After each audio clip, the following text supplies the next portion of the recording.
boy. Up the top there we have Lupa. She's our female.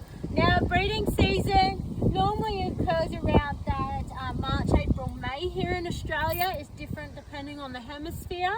And we normally get a lot of cooling from both of our wolves, and we generally know that that's what breeding season is. But as you see, they're a very timid canine now, or even though they're classed as a canine, about 50% of their diet is actually fruit. Right. So in South America, they'll eat what's called the wolf apple. We can't get that here in Australia. So these guys are only on white meat. The red meat's too high in protein for them, so they've got no red meat at all.